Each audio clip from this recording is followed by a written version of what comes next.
Magandang araw mga kabarangay. Nandito tayo sa boundary ng San Isidro at ng Talisay. Ayan.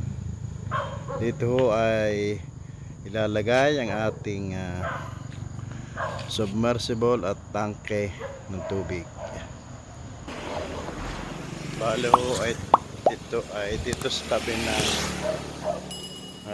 Berian Bible Baptist Church. Yan. Bali ito isang born again. Ito ho ang itatayo submersible at tangke. Bali ho ito ay lote ng barangay, 250 square meter. Kaloob ho ito ng yan nga hong Berian Baptist na yan. Dito ho itatayo ang ating tangke. Bali ho ay 10,000 gallon daw ho yun. At sa tabi ho nito ang ating submersible, 7.5 horsepower. Bali ho yan ang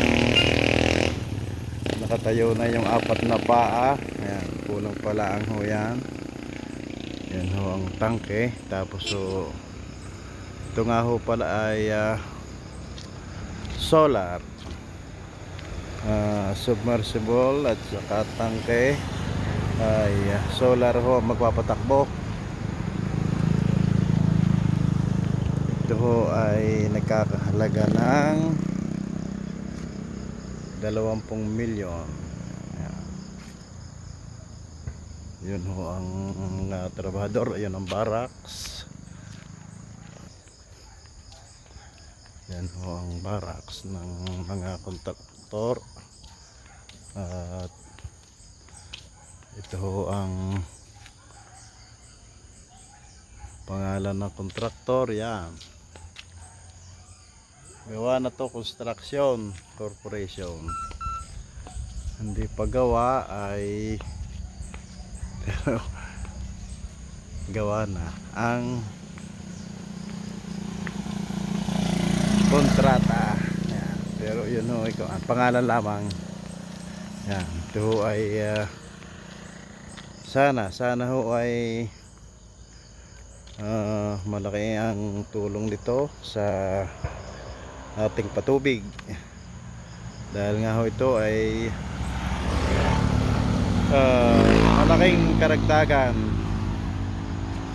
para sa supply ng ating tubig sa barangay. Bali ho doon sa dulo ay maglalagay pa uli sila ng pader.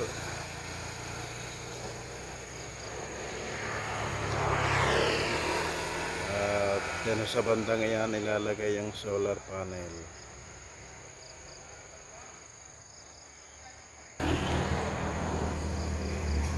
Ang tangkeng ito pagka gumana na ay ang unang sasapitin nito ay ng supply ay purok 7.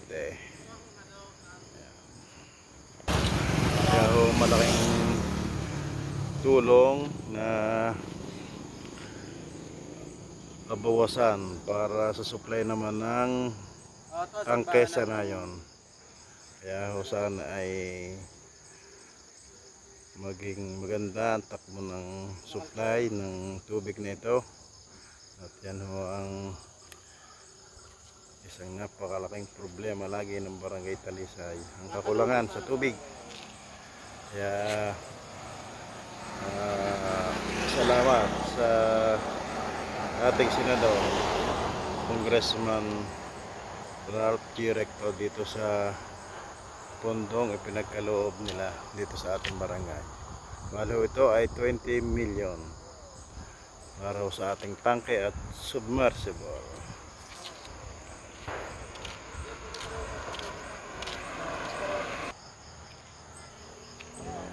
Hanggang dito na lamang uli ang ating video, at i-update ko na lang ho kayo sa mga development ng ating patubig na ito. Bali nga pala ay ito ay retaining wall. Ito ang pundasyon ng ating retaining wall. Bali ito itatambakan ng lupa, ipapantay sa kalsada. Tapos doon mo ang submersible. Yan naman ho ang puting ng ating tangke. Yan. At yan nga po yung itaas na yan, dyan ipapatong ang bakal na magiging paa ng ating tangke na 10,000 gallon. Yan ang hulaan muna ngayon ang ating ipakikita sa inyong kayarian ng ating patubig na ito. Sige ho, babay ho sa inyo lahat at